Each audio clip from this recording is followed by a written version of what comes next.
For months, Clara Johnson had endured the cruelty in silence. She had learned early that speaking up didn't change anything, but this was different. It was no longer just the whispered insults or the small, cruel pranks. This time he crossed the line. Her father, Marcus Johnson, the new police chief of Pine Haven, wasn't going to let this go. Justice would be served, and Clara would not stand by any longer. The lunchroom at Pine Haven Middle School was a battlefield, but not the kind where fists flew or food fights broke out. It was quieter than that. It was the kind of place where a single look could say everything. Who belonged, who didn't, who mattered, and who didn't. Clara sat at the far end of the cafeteria, her head down as she picked at the edges of her peanut butter sandwich, pretending not to hear the whispers 2 tables away. Why does she always sit alone, someone muttered, just loud enough for her to hear. Maybe she doesn't have any friends. Clara had heard it all before. She wasn't new to the feeling of being an outsider. She was one of the few black students at Pine Haven Middle School, and she had learned early on that blending in wasn't an option. Instead, she had perfected the art of staying invisible, moving through the halls like a shadow, keeping to herself. It was easier that way, but it wasn't enough to escape the cruelty of people like Eric Simmons. Eric had made it his personal mission to make sure Clara knew exactly where she stood. He wasn't just another kid at school. He was the kind of boy who walked like he owned the place. The son of a wealthy businessman with connections everywhere, Eric was the golden child, the one teachers smiled at, the one parents invited to their pool parties, the one who could talk his way out of anything. For the past month, he had decided Clara was his favorite target. It started small, shoving her books off her desk, bumping into her in the hallway. The kind of things no one would call bullying. Just kids being kids. But it never stopped there. Today, it was her lunch. Clara had barely taken a bite when a hand snatched her paper bag off the table. She looked up, and there he was, grinning like this was all a joke. "What you got, Johnson?" Eric sneered, tearing open her bag with exaggerated disgust. "Peanut butter, seriously? Guess your dad's new job doesn't pay enough for real food." Laughter rippled through the table behind him.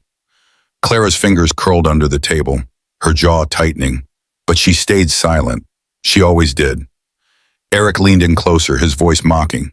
"You know, you should really say thank you. I'm just trying to help you diet."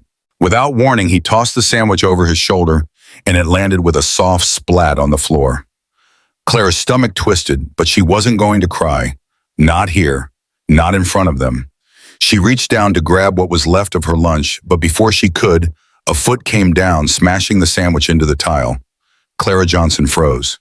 The air in Pine Haven Middle School's cafeteria felt thicker, heavier, pressing against her as the whispers slithered through the room like smoke. "Did you hear?" someone murmured.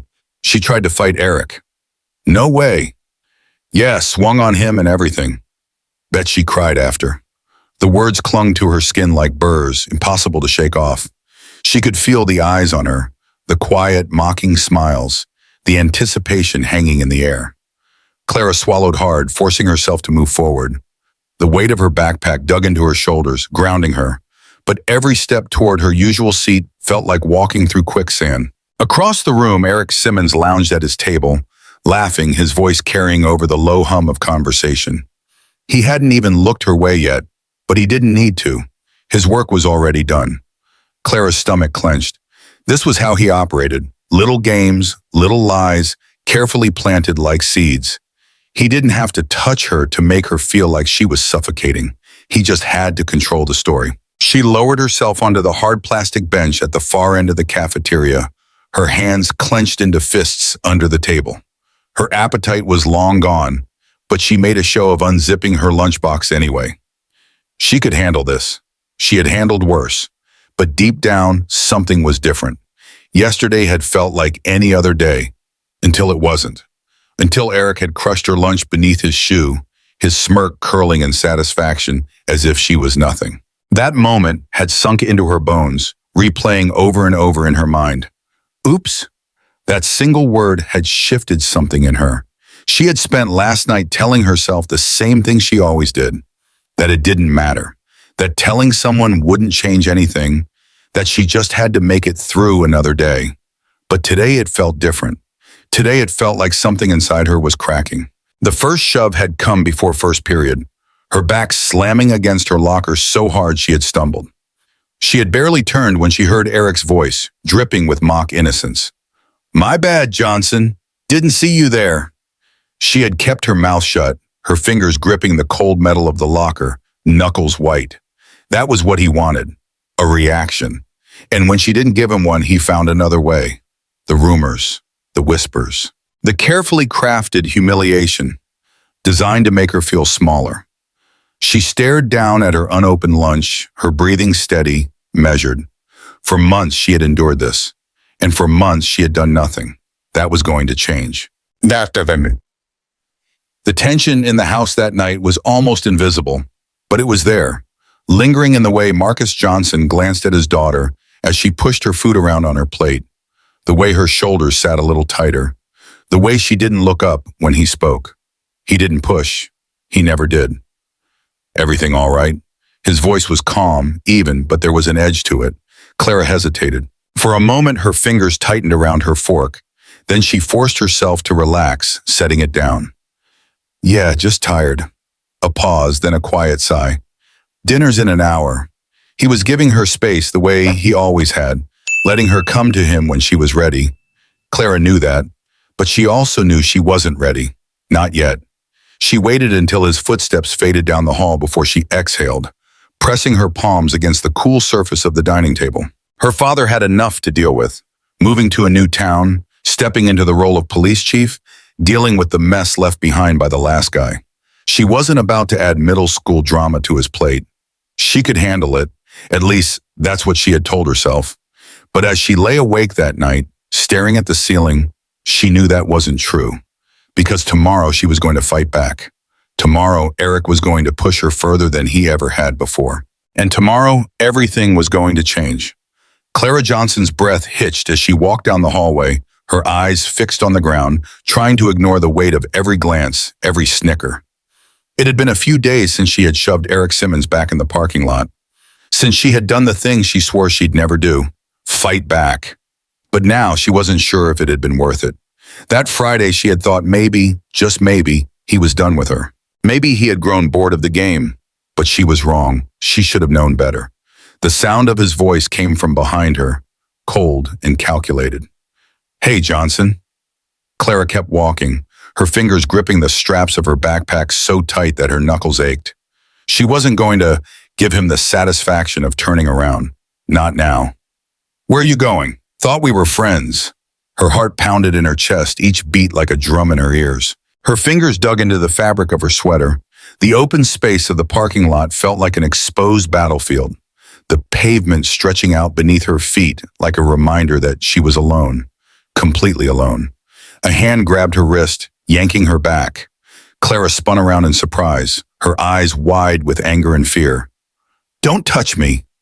Eric smirked like this was just another game to him, like he was the one in control.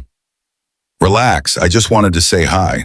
The boys behind him chuckled in that cruel, mocking way they always did.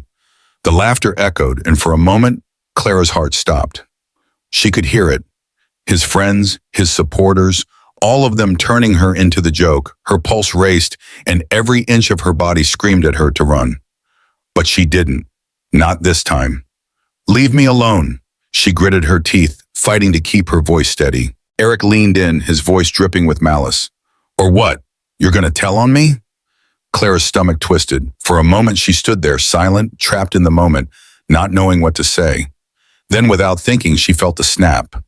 Something inside her broke, and before she knew what was happening, her hands shot forward, shoving Eric with all her strength. He staggered back, his eyes wide for the first time, completely caught off guard. His smirk disappeared, replaced by something Clara couldn't place. Shock, maybe, or disbelief. He hadn't expected her to do it, not to him, but that should have been the end of it.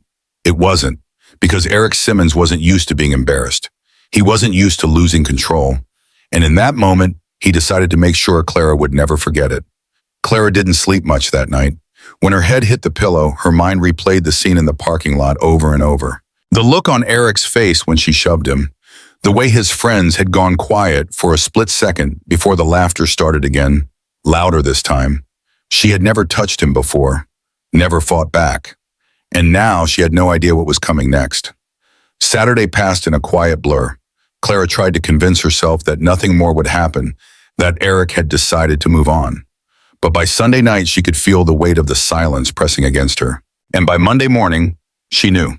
She should have known better. The whispers started before first period, the first signs of what was coming. By third period, they were everywhere, floating through the hallways like a cloud of smoke. The snickers were no longer just jokes. They were cruel, cutting, pointed. Every step she took down the hall, Clara could feel the phones aimed at her, their screens angled just right to capture her every move. The laughter followed her. It wasn't loud or obvious at first, but it was there, under their breath, behind their hands, in the way people would glance at each other and shake their heads as she passed. Some were pointing, others whispering, like they knew something she didn't. Clara's stomach twisted. She didn't need to hear the words to know what was happening. It was the same game, just a different level. Eric had turned it all on her. Now she wasn't just the target, she was the spectacle, the joke. And the worst part was, she was powerless to stop it. Everywhere she went, it followed her. The whispers, the glances, the people who wouldn't even look her in the eye. It wasn't over. It had only just begun. Clara Johnson slid into her desk in English class, her eyes glued to the scratched-up surface in front of her, trying to block out the murmurs swirling around her. She kept her head down, hoping to disappear into the background. But then came the voice from behind her. "Nice photos, Johnson." Clara's head snapped up. Lena Carmichael, one of Eric Simmons's friends, was leaning forward, a smirk playing across her face as she tapped on her phone.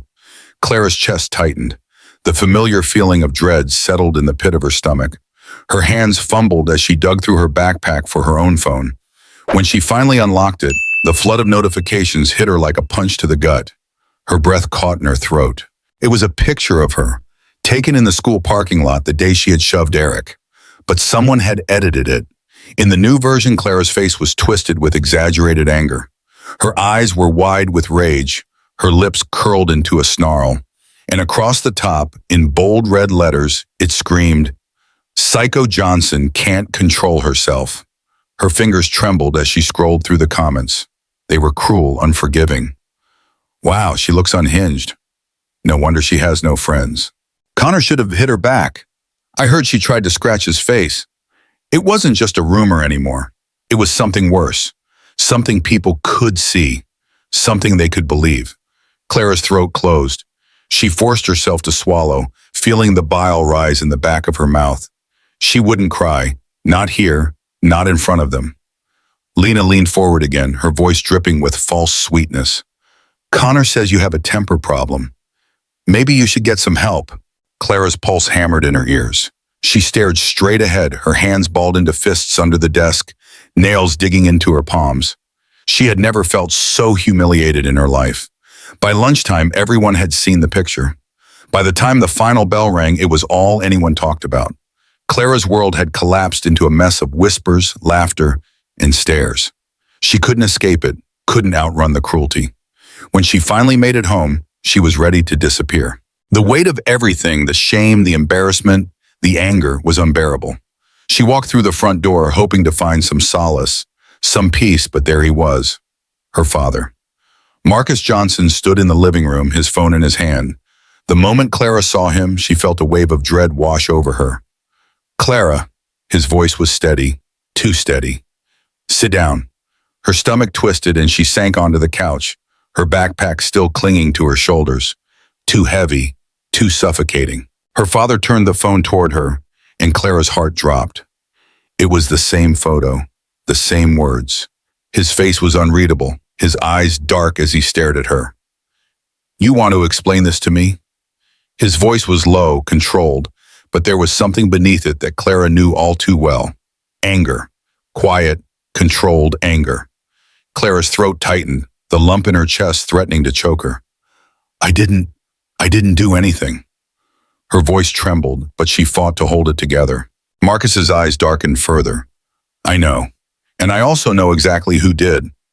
A lump formed in Clara's throat, and she couldn't speak, couldn't find the words. She wanted to tell him it wasn't just Eric, that it wasn't just a photo, but she couldn't. "Dad, please." She wanted to say, but the words got stuck in her throat. Her father didn't respond. He wasn't listening anymore. He had already turned away, dialing a number on his phone. The click of the call connecting was like the final snap of a rope, and in that moment, Clara knew. Eric had messed with the wrong person. Her father wasn't a man who yelled. He didn't slam doors or make empty threats. When Marcus Johnson was angry, he got quiet. And right now, the silence in the living room was thick enough to suffocate her. He held the phone to his ear, his expression unreadable, and Clara knew this was it. This was where things would change. Clara Johnson sat in the passenger seat of her father's car, her hands clenched tightly in her lap, her mind racing. She had never seen her father so serious. The man who had spent years in the trenches, handling gang disputes and corruption cases in the city, was now handling her school drama, and he wasn't treating it like drama at all. The authority in his voice, the unwavering resolve in his every word, sent a chill down her spine. She had heard her father on the phone with Principal Dawson earlier. His voice had been calm but firm, and the words she could hear from the other end were muffled. Something about looking into it, something about kids being kids. But her father's next words rang loud and clear. No, we're not going to look into it. We're going to fix it today. Clara sat frozen, her stomach twisting in knots. She had never seen her father like this. She had always known him to be a man of justice, a man who upheld the law, but she had never seen him so determined, so furious about something that wasn't a big case, a gang, or a drug bust. This was her issue, and he was going to take care of it. Within an hour, they were driving to Pine Haven Middle School. The building looked different in the evening light, emptier, quieter, like a place that had nothing to hide. Clara felt the weight of the moment settle over her, each step toward the entrance making her heart beat faster. As they walked in, Principal Dawson was already waiting by the front office, arms crossed over his chest, a fake smile plastered on his face. "Chief Sinclair," he greeted, his tone forced. "I understand you have some concerns." Clara's father didn't bother with small talk. His voice cut through the silence like a knife. "Connor Tate has been harassing my daughter for over a month, and now he's spreading false accusations about her online." He pulled out his phone, holding it up for Dawson to see. Clara didn't need to look. She knew exactly what her father was showing him. The picture, the one that had been circulating online, the one that had made her feel smaller than she ever had before. Dawson shifted uncomfortably, but tried to keep control of the conversation. "Now, Chief, let's not blow this out of proportion. I've spoken with Connor's parents, and they assured me," Clara's father's voice was as hard as steel, "I don't care what his parents assured you. I care about what he did." The principal hesitated, his eyes darting nervously. "We don't want to punish a student for, well," her father stepped forward, lowering his voice, but the authority in it was undeniable. "Do you know what my job is, Dawson?" he asked, his tone chilling. "I enforce the law, and last I checked, cyber harassment and targeted bullying fall under some serious categories." He paused for a moment, letting the weight of his words sink in. "But you know what's worse?" he added, his voice thick with disgust. "A school that turns a blind eye to it." Clara watched, her breath caught in her throat, as the color drained from Principal Dawson's face. His expression faltered, and he stammered, I'll talk to the Tates again." Her father didn't flinch, his face hard as granite. "You'll do more than talk. You'll make sure that picture is taken down. You'll make sure this doesn't happen again, and you'll hold Connor accountable." For the first time, Clara saw Principal Dawson nervous. He was a man who had weathered many storms, but this was different. This wasn't a simple misunderstanding. This was her father, and he wasn't backing down. Just then, the office door opened, and Connor Tate walked in, followed by his parents. His father, Richard Tate, was a man who commanded attention. Broad shoulders, expensive suit, the kind of man who owned country clubs and golf courses. His mother, Mrs. Tate, was smaller but no less intimidating, wearing a tight smile that never quite reached her eyes. Connor, though, had lost his smirk. For the first time since Clara had known him, he looked uncomfortable, his usual cocky demeanor replaced with a cold, calculating silence. "Chief Sinclair," Richard Tate said smoothly, his voice oozing with politeness, "I don't see why this had to become a whole spectacle." Clara's father didn't blink, his eyes unwavering as he responded, his tone as sharp as ever. Your son made it one. Mrs. Tate let out a sharp, mirthless laugh. It was the kind of laugh that made Clara's skin crawl. She had never liked the Tates, but now, in the quiet of the office, the malice in Mrs. Tate's laughter was undeniable. Clara's father was done with games. He wasn't there for pleasantries or niceties. He was there to make sure that this would end once and for all. Whispered that his father had pulled ChatGPT said him out to avoid further embarrassment, but no one really knew for sure. What they did know, though, was that he was gone, and the silence that followed was heavy with meaning. Eva continued to walk through the hallways of Pine Haven Middle School, but this time it was different. The whispers that had once echoed in her ears had faded into nothingness. Instead of avoiding eye contact or slinking through the halls in fear, she walked with her head held high. She was no longer the girl they whispered about.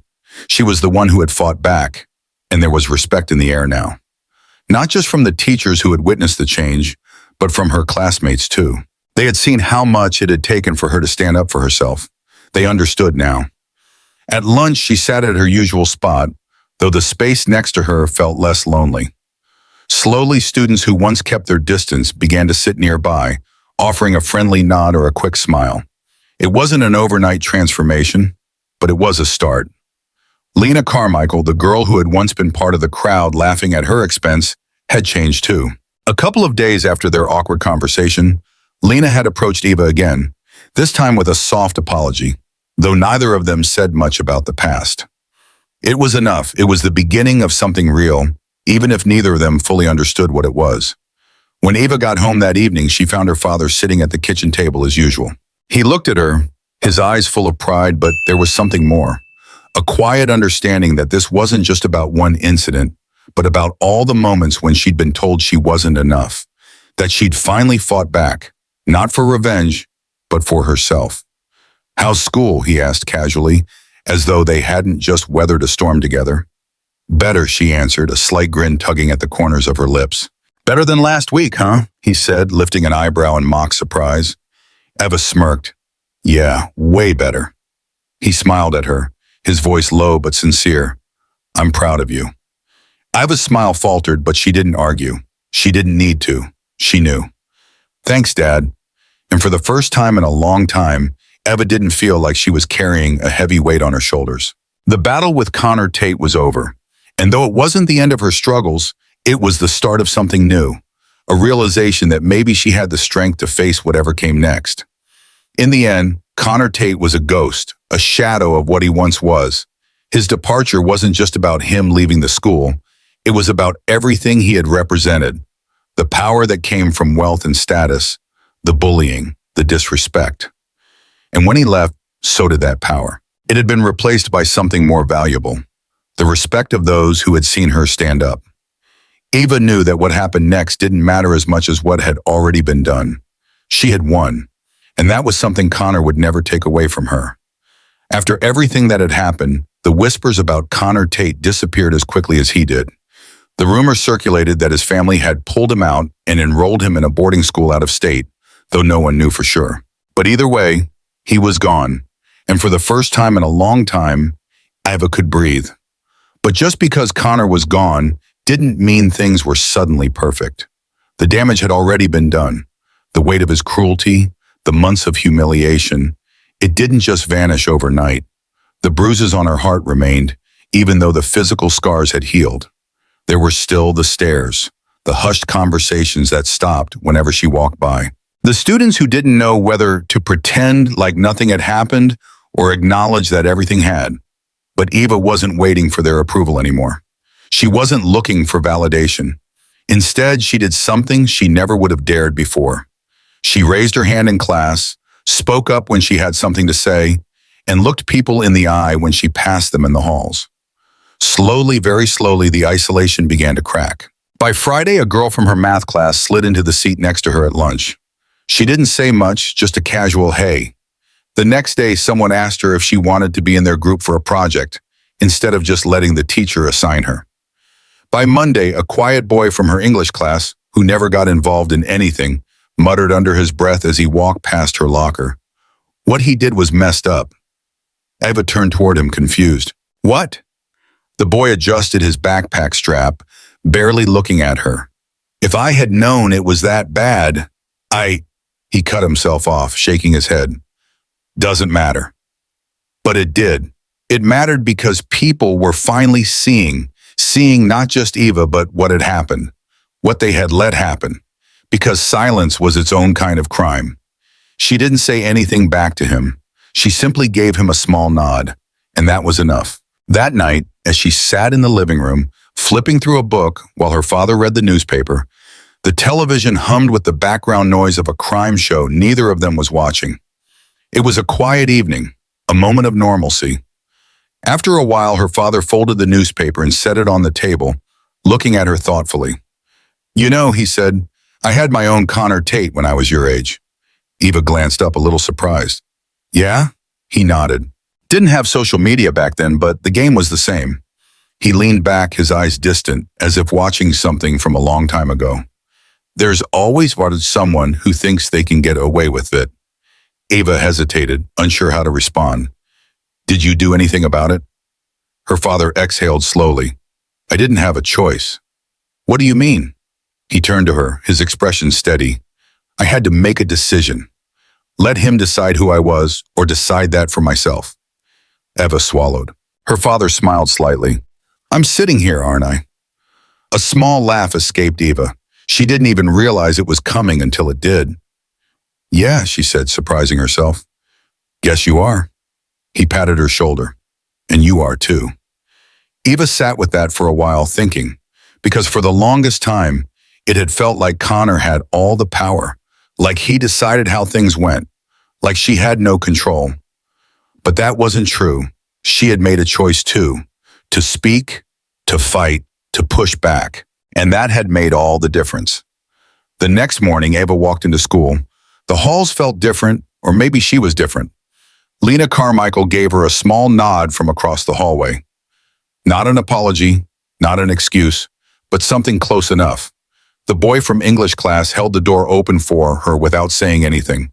When she sat down in the cafeteria, a girl from her history class slid into the seat across from her. You mind if I sit here? The girl asked. Eva looked at her for a moment, then shrugged. Go for it. She wasn't looking for an apology from the whole school. She didn't need one. Because she had already won. Not by getting rid of Connor Tate, but by making sure that next time someone like him wouldn't win so easily. Because next time, people wouldn't just look away. No one should have to fight to be treated with respect. No one should have to prove they deserve to exist without being harassed. But the truth is, standing up for yourself isn't always easy. Sometimes people will look away. Sometimes they'll pretend it's not happening. But silence helps bullies win. The moment you stop being silent, the moment you refuse to let them define you, that's when they lose their power. If this story meant something to you, consider subscribing. Because these conversations matter. And the more we talk about them, the harder it is for anyone to pretend they don't. The lesson from Eva's story is clear. Standing up for yourself is never easy, but it is necessary. Eva was subjected to months of bullying and humiliation by Connor Tate, someone who thought his power and status made him untouchable. However, instead of shrinking back into silence, Eva chose to fight back, not with violence, but with courage and conviction. The key takeaway is that silence allows bullies to thrive. When Eva stopped being silent and started asserting her voice, the power dynamic shifted. She didn't need the approval of her peers or even an apology from Connor to reclaim her self-worth. Eva realized that respect isn't something that can be demanded through force or status, but earned by standing firm in your beliefs and refusing to let others define you. The moment she chose to speak up, to raise her hand in class, and to walk with her head held high, she took back control of her life. It wasn't an overnight transformation, and it didn't happen without struggle. But Eva's story shows that the true victory lies in self-empowerment and the refusal to let others determine your value. Connor might have been removed from the equation, but the real change happened within Eva. She stopped being the victim and became the hero of her own story. The lesson is clear. When faced with adversity, don't let the actions of others silence you. Speak up, take action, and most importantly, know your worth. If this story has touched your heart, please hit like to let me know how you feel. Don't hesitate to share this video with your friends and family because the message against bullying needs to be spread more widely. I would love to hear your thoughts, experiences, and opinions. Please leave a comment below so we can discuss and connect with each other. And finally, remember to subscribe to the channel so you don't miss the next meaningful stories. Together, we can make a positive change in the community.